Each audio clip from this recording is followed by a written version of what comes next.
Subscribe now and press the bell icon.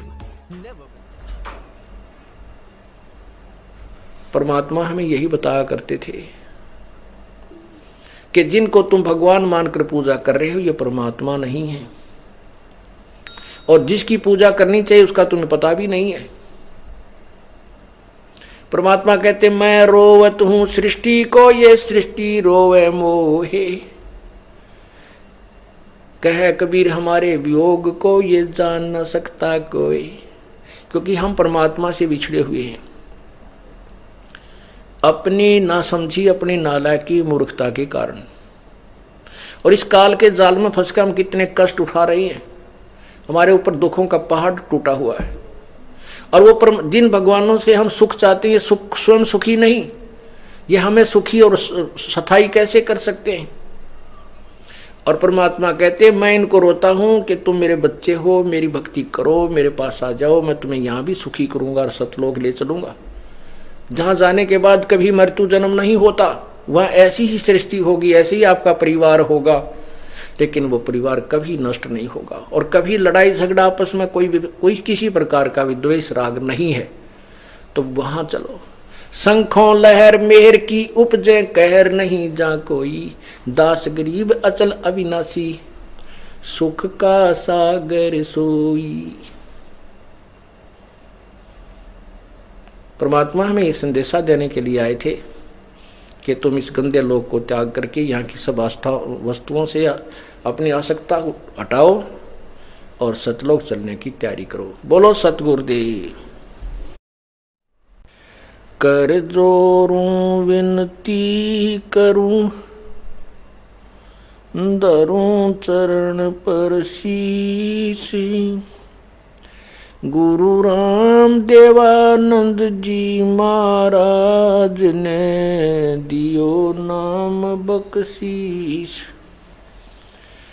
कोटि कोटि सिजदा करूं, कोटि कोटि प्रणाम, चरण कमल में राखियो मैं बांधी जाम गुलाम।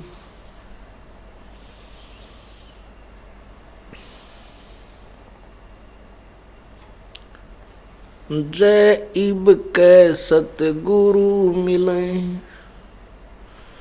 सब दुख आँखों रो, चरणों ऊपर शीश धरूं, कहूँ जो कहनी हो। गुरु जी तुम ना भूलियो, चाहे लाख लोग मिल जाएं, हमसे तुमको बहुत है, तुमसे हमको नहीं। तुम्हारे विसारे क्या बने, मैं किसकी शरण में जाऊं। शिव बिरंच मुनि नारदा, तिनके हृदय न समाऊं।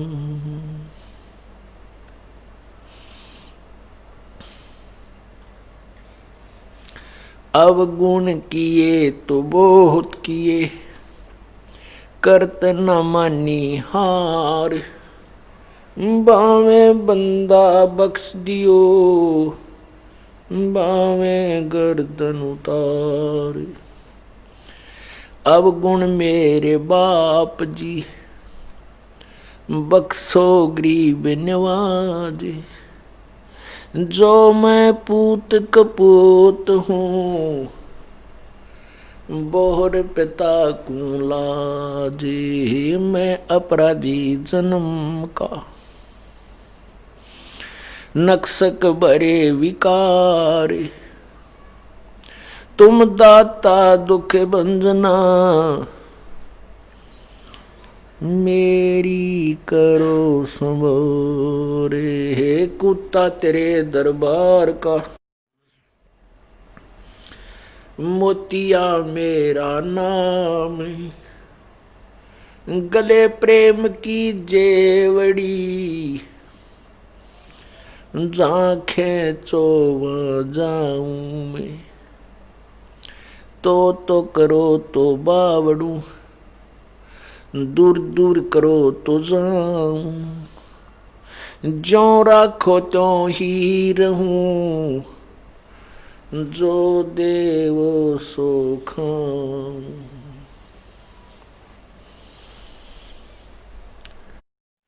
आज सुबह के सत्संग में पुण्य आत्माओं ने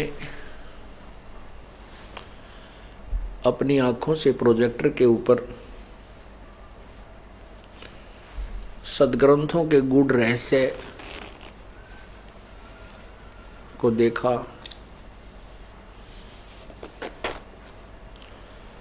तथा परमात्मा की परिभाषा का कुछ अंश सुना।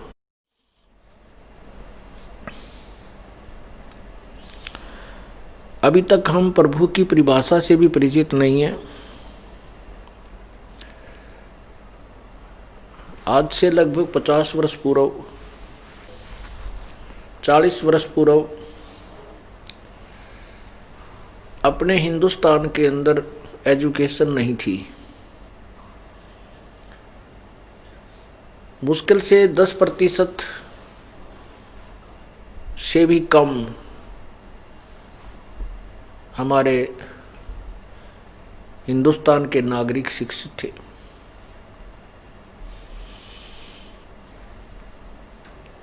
उस समय ऐसी स्थिति थी कि जैसे ये दास छोटे छोटे आयु के थे, उसमें गांव में कोई भी अधिकारी आ जाता था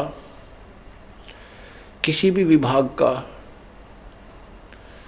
तो जैसे नहर विभाग के कोई अफसर आते थे, अधिकारी आते थे, तो गांव में आम व्यक्ति कहता था साहब आ गए, आया हुआ है, नहर वाला साहब आ रहा है। अब उससे कोई पूछे भी ये क्या, कौन साहब है, कोई नहीं जानता था कि साहब आ रहा है। उनको नहीं मालूम था भी नहर महकमे का ये कौन साहब है, एसडीओ साहब है, एक्शन साहब है, एससी साहब है।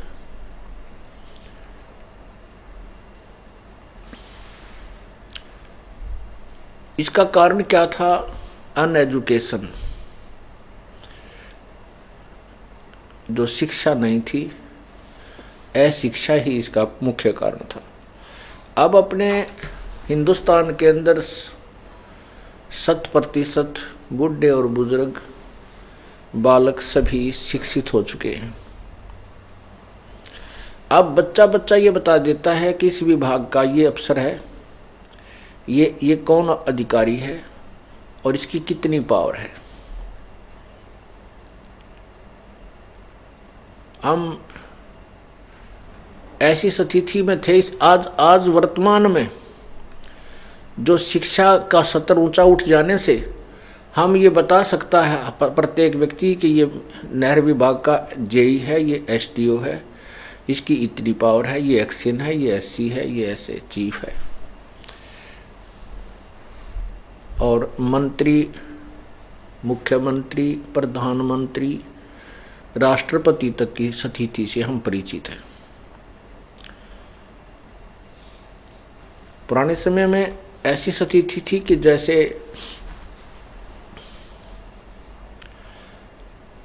एक समय किसी न्यूज़पेपर में एक चुटकुला आया था। उसमें पहले खबर छपी थी कि ऐसे ऐसे किसी मुख्यमंत्री ने और इतना ऐसे ऐसे किसी मंत्री और प्रधानमंत्री के ऊपर कोई एलिगेशन लगे थे, सच्चे या झूठे जैसे भी थे। उनके ऊपर कोई ऐसा आरोप लगा था कि उन्होंने ऐसा अपराध किया है। मतलब मुख्यमंत्री के ऊपर लगे थे, प्रधानमंत्री पे नहीं, मुख्यमंत्री, किसी मुख्यमंत्री पर लगे थे। तो अगले दिन कार्टून टाइप एक बना रखा था चुटकुला, उसमें पूछा था प्रश्न कि एक व्यक्ति दूसरे से पूछ रहा कि ये यही अपराध यदि प्रधानमंत्री या राष्ट्रपति कर दे, क्या उनको भी सजा मिल जाएगी? उसमें उत्तर दिया गया था कि वह के डीसी लाग रहे हैं, वह क्यों ना सजा लगे होगी उनकी। वह कौन से डीसी हैं? प्रधानमंत्री और राष्ट्रपति के विषय में कहा था कि वह के डीसी हैं, उनको भी सजा हो जाएगी। कहने का भाव ये है कि पहले समय में ये कहा करते कि नारा डीसी लाग रहा, तो के डीसी लाग रहा है, यानी डीसी की पावर को हम प्रधानमंत्री से भी सुप्रीम मानते थे, राष्ट्रपति से भी उच्च मानते थे। जो जनसाधारण